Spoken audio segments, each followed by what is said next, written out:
Hello students, welcome to government commerce college MCom final EAFM paper third भारतीय banking प्रणाली Indian banking system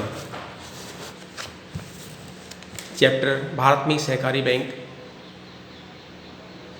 सब point central cooperative bank केंद्रीय सहकारी bank. इससे पहले वाले वीडियो में आपको बताया गया था कि ग्रामीण स्तर पर, जिला स्तर पर और राज्य स्तर पर सहकारी बैंक कार्यरत हैं। तो जो राज्य स्तर पर होते हैं वो सर्वोच्च बैंकिंग संस्थान होती है सहकारिता में, और उसके बाद में आता है जिला स्तरीय, उसको बोलते हैं केंद्रीय सहकारी बैंक। तो अब अपने पास आता है केंद्रीय सहकारी बैंक से संबंधित डाटाज। सहकारी साख संरचना में केंद्रीय सहकारी बैंक मध्य स्तरीय सहकारी साख समितियां कहलाती हैं। यह प्राथमिक सहकारी साख समितियों तथा राज्य सहकारी बैंकों के माध्यम से संपर्क सूत्र का कार्यक्रम करते हैं। यह जिला स्तर पर कार्यरत रहते हैं। भारत में वर्ष 1904 में सहकारी बैंक अधिनियम में इन बैंकों को कोई वैधानिक सहायता नहीं थी, किंतु वर्ष 1912 के अधिनियम में केंद्रीय सहकारी बैंक से संबंधित प्रावधान रखे गए। कई विद्वानों का ये भी कहना है कि केंद्रीय सहकारी बैंक अनेक महत्वपूर्ण कार्य संपन्न करते हैं तथा इनकी उपयोगिता यह जिला स्तर पर सहकारी साख समितियों में उचित समन्वय बनाए रखते हैं। इन बैंकों को जिला सहकारी बैंक भी कहा जाता है, क्योंकि इनका कार्यक्षेत्र एक जिले तक ही सीमित होता है। देश में केंद्रीय बैंक दो प्रकार के होते हैं। प्रथम सहकारी बैंकिंग संघ तथा द्वितीय मिश्रित केंद्रीय सहकारी बैंक। सहकारी बैंक संघों में केवल सहकारी समितियां ही सदस्यता प्राप्त कर सकती हैं। ऐसे केंद्रीय सहकारी बैंक संघ केरल, उड़ीसा, पंजाब, हरियाणा, राजस्थान आदि में स्थापित किए हुए हैं, किंतु वर्तमान में मिश्रित केंद्रीय सहकारी बैंक ही कार्यरत है। इनकी सदस्यता सहकारी समितियों के साथ साथ व्यक्ति भी प्राप्त कर सकते हैं। मेंबरशिप सदस्यता संबंधित जिले में कार्यरत सभी पंजीकृत सहकारी साख समितियों केंद्रीय सहकारी बैंक की सदस्यता होती है। इनके अतिरिक्त अनुबंध की योग्यता रखने वाले व्यक्ति भी इसकी सदस्यता प्राप्त कर सकते हैं। जिले के गणमान्य नागरिक, विशेषज्ञ तथा प्रभावशाली व्यक्ति सामान्यतः केंद्रीय सहकारी बैंक के सदस्य बन जाते हैं। बैंकों की सहकारी प्रवृत्ति को बनाए रखने के लिए व्यक्तियों को सीमित मात्रा में सदस्यता दी जाती है। कोष एवं प्रबंध फंड एंड मैनेजमेंट। केंद्रीय सहकारी बैंक अपने कोषों का संग्रहण अंश पूंजी के माध्यम से करते हैं। अंशों का मूल्य 10 रुपये से 500 रुपये प्रति अंश तक रखा होता है। व्यवहार में 100 रुपये के अंश निर्गमित किए जाते हैं। अंश पूंजी के अतिरिक्त संचित कोष तथा जमाओं द्वारा भी कोष संग्रहित किए जाते हैं। सामान्यतः स्थायी जमाएं तथा बचत खाता ही इन बैंकों द्वारा संचालित किया जाता है। केंद्रीय सहकारी बैंकों की प्रबंध व्यवस्था संचालक मंडल के माध्यम से होती है, जो प्रजातांत्रिक आधार पर चुना जाता है। एक सदस्य एक मत के सिद्धांत पर सदस्यों द्वारा वार्षिक साधारण सभा में कार्य करने के संचालक मंडल के सदस्यों का चुनाव करते हैं। संचालक मंडल के सदस्यों की संख्या लगभग 10 से 20 के मध्य हो सकती है।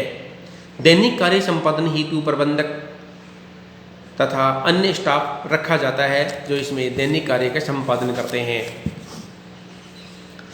इसमें कार्य देखते हैं। फंक्शन केंद्रीय सहकारी बैंकों द्वारा सहकारी साख व्यवस्था में महत्वपूर्ण कार्य संपादित किए जाते हैं।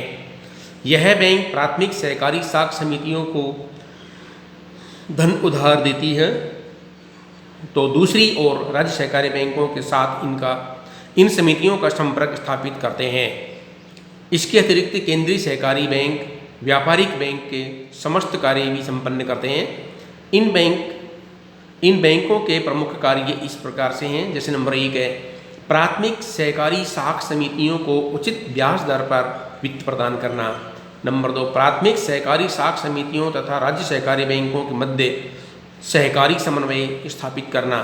नंबर 3, प्राथमिक सहकारी साख समितियों का पर्यवेक्षण तथा मार्गदर्शन संबंधी कार्य करना। नंबर 4, प्राथमिक सहकारी साख समितियों की समस्याओं का निदान करना। नंबर 5, व्यापारिक बैंकिंग संबंधित समस्त कार्य जैसे जमाएं स्वीकार करना, ऋण प्रदान करना तथा एजेंसी संबंधी समस्त कार्य भी करना। तो ये इनके कार्य करने का सिस्टम है। इस प्रकार ये बात स्पष्ट होती है कि केंद्रीय सहकारी बैंक अपने कार्य क्षेत्र में प्राथमिक सहकारी समितियों के लिए एक उच्च स्तरीय संस्थान का कार्य करता है। उनसे निरंतर संपर्क बनाए रखकर उनकी आवश्यकताओं तथा कठिनाइयों का निराकरण करता है। कुछ सहकारी बैंकों में केंद्रीय सहकारी बैंकों को प्राथमिक सहकारी साख समितियों के नाम से भी जाना जाता है। तो ये था हमारे केंद्रीय सहकारी बैंक। इसकी प्रगति भी दी है अपने पास में, प्रोग्रेस क्या होती है इसकी। तो केंद्रीय सहकारी बैंकों की स्थापना सहकारी अधिनियम 1912 के प्रावधानों के अनुसार की गई। योजना काल में केंद्रीय सहकारी बैंकों का पर्याप्त विकास हुआ। लगभग सभी जिलों में केंद्रीय सहकारी बैंक स्थापित हो चुके हैं। केंद्रीय सहकारी बैंकों के संबंध में सरकार की यह स्थिति है कि ये बैंक आकार में बहुत बड़े होते हैं, बड़े हों चाहे इनकी शाखाएं इनकी आर्थिक स्थिति मजबूत हो, शाखाएं कम हो, आर्थिक स्थिति मजबूत हो। इसी सरकारी नीति के कारण केंद्रीय बैंकों सहकारी बैंकों की संख्या में वृद्धि नहीं हो पाती है, किंतु इनकी सदस्यता में कार्यशील पूंजी तथा पर्याप्त मात्रा में धन की प्रगति होती है। समस्याएं: केंद्रीय सहकारी बैंक यद्यपि जिला स्तरीय बैंक होने के कारण अपनी उपयोगिता रखते हैं, लेकिन फिर भी यह मरुस्थल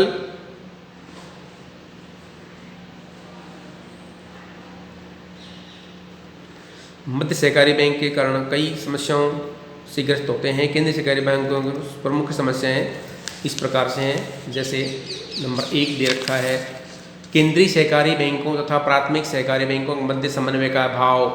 यह बैंक राजनीतिक प्रभाव से ग्रसित होता है। कुशल एवं प्रशिक्षण कर्मचारियों का अभाव होता है। केंद्रीय सहकारी बैंकों के समक्ष पर्याप्त कोषों का अभाव रहता है। अनुप्रयोग अस्थियों की समस्या बनी रहती है। ऊंची परिचालन लागत की समस्या रहती है। अनियोजित विनियोग नीति की समस्या होती है। व्यवहारिक क्षेत्रों में जैसे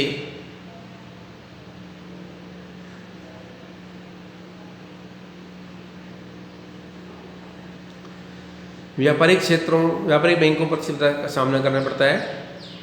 इस प्रकार केंद्रीय सहकारी बैंकों के समक्ष ये जो समस्याएं होती है उनके कारण पूर्ण रूप में विकसित नहीं हो पा रहे हैं। देश में कमजोर केंद्रीय सहकारी बैंकों के लिए कुछ सुझाव इस प्रकार से दिए जाते हैं। नंबर 1, केंद्रीय सहकारी बैंकों की सदस्य संख्या को सीमित किया जाए तथा व्यक्तिगत सदस्यता को समाप्त किया जाना चाहिए। केंद्रीय सहकारी बैंकों की वित्तीय संकट को दूर करने हेतु जमाओं को आकर्षित किया जाए। कार्यकुशलता बढ़ाकर लागत को कम किया जाना चाहिए। नंबर 3, प्रबंध व्यवस्था सुधारने हेतु केंद्रीय सहकारी बैंकों में विशेषज्ञों की नियुक्ति हेतु प्रावधान किया जाना चाहिए। नंबर 4, केंद्रीय सहकारी बैंक अपना शाखा विस्तार करे तथा अधिक से अधिक लोगों को बैंकिंग सुविधाएं प्रदान करे। नंबर 5, राज्य सहकारी बैंकों द्वारा केंद्रीय सहकारी बैंकों का समय समय पर निरीक्षण तथा पर्यवेक्षण के माध्यम से उनकी कमियों को दूर करता रहना चाहिए। केंद्रीय सहकारी बैंकों को राजनीतिक प्रभाव से मुक्त किया जाए, जिससे इनकी स्थानीय समस्याओं को निपटान किया जा सके। तो इस प्रकार से ये था हमारा केंद्रीय सहकारी बैंकों की पूर्ण रूपेण व्याख्या। यदि क्वेश्चन में हमारे पास केंद्रीय सहकारी बैंकों की समस्या या समाधान या उसकी रूपरेखा या केंद्रीय सहकारी बैंकों के विवरण के बारे में लिखा आता है तो हमें केंद्रीय सहकारी बैंकों की पूर्ण व्यवस्था व्याख्या इस प्रकार से करनी है। धन्यवाद।